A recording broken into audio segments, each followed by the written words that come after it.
Welcome to Millennium News 24 Daily News Update. I am with you. Now details this time.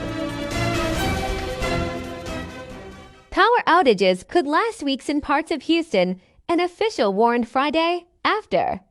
Thunderstorms with hurricane-force winds tore through the city, knocking out electricity too. Nearly 1 million homes and businesses in the region, blowing out windows on downtown High. Rises and flipping vehicles, the National Weather Service said it confirmed a tornado with peak winds of 110 miles per hour touched down near the northwest Houston suburb of Cypress in Harris County. Harris County Judge Lina Hidalgo, the county's top elected official, said crews were still trying to determine the extent of the damage and the number of casualties from Thursday's storms. Houston Mayor John Whitmire said 4 people, and possibly 5, had died. With multiple transmission towers down, Hidalgo urged patience. Thousands of utility workers were headed to the area, where power had already been restored to roughly 200,000 customers. Another 100,000 customers were without power in Louisiana, down from a peak of 215,000. A prominent conservative activist's son was sentenced on Friday to nearly 4 years in prison for what prosecutors said was his relentless assault on the U.S. Capitol, where he smashed a window, chased a police officer, and invaded the Senate floor. Leo Brent Bozell, 44, of Palmyra, Pennsylvania, was one of the first rioters to enter the Capitol and among the first to reach the Senate floor during the January 6, 2021 siege.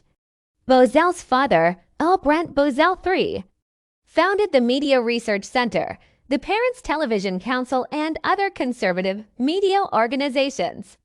The younger Bozell turned to apologize to 2 Capitol police officers sitting in the courtroom gallery before U.S. District Judge John Bates sentenced him to 3 years and 9 months behind bars. He also told his parents and wife that he has put a stain on my family forever. Bates said storming the Capitol wasn't a spontaneous act for Bozell. He had made plans to go to the Capitol on Jan. 6 and anticipated violence that day, the judge noted. Former President Donald Trump used a day off from his hush money trial Friday to headline a Republican fundraiser in Minnesota, a traditionally Democratic state that he boasts he can carry in November. Trump took the stage late as he headlined the state GOP's annual Lincoln Reagan dinner in St. Paul after attending his son Barron's high school graduation in Florida, declaring his appearance to be an official expansion of the electoral map of states that could be competitive in November. Trump said, "We're going to win this state this November. The people of Minnesota are going to tell crooked Joe Biden, right, the apprentice, you're fired." Trump said, referencing his former reality television show and the catchphrase he used on it.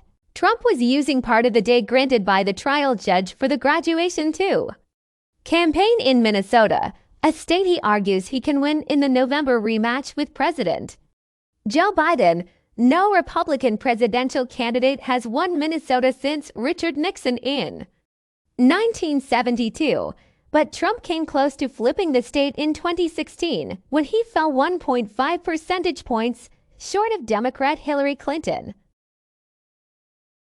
An upside-down U.S. flag has long been a sign of dire distress and versatile symbol of protest. But in January 2021, when it flew over the home of Supreme Court Justice Samuel Alito, it was largely seen in connection with a specific cause, the false claim by then-President Donald Trump's supporters that the 2020 election had been marred by fraud. The revelation this week about the flag flying at Alito's home was the latest blow to a Supreme Court that was already under fire as it considers unprecedented cases against Trump and some of those charged with rioting at the U.S. Capitol on January 6, 2021. Alito has said the flag was briefly flown by his wife amid a dispute with neighbors and he had no part in it, but the incident reported by the New York Times adds to concerns about an institution that's increasingly seen as partisan and lacking strict ethical guidelines. Trucks carrying badly needed aid for the Gaza Strip rolled across a newly built U.S. pier and into the besieged enclave for the first time Friday as Israeli restrictions on border crossings and heavy fighting hindered the delivery of food and other supplies. The shipment is the first in an operation that American military officials anticipate could scale up to 150 truckloads a day, all while Israel presses in on the southern city of Rafah in its 7-month offensive against Hamas. At the White House, National Security Council spokesman John Kirby said more than 300 pallets of aid were in the initial delivery and handed over to the UN, which was preparing it for distribution. Kirby said the U.S. has gotten indications that some of that aid was already moving into Gaza. This satellite image from Planet Labs PBC shows a pier installed by the U.S., but the U.S., UN, and aid groups warn that the floating pier project is not a substitute for land deliveries that could bring in all the food, water, and fuel needed in Gaza. Before the war, more than 500 truckloads entered the Palestinian territory on an average day. A short break from the daily English news of Millennium News 24. Stay tuned.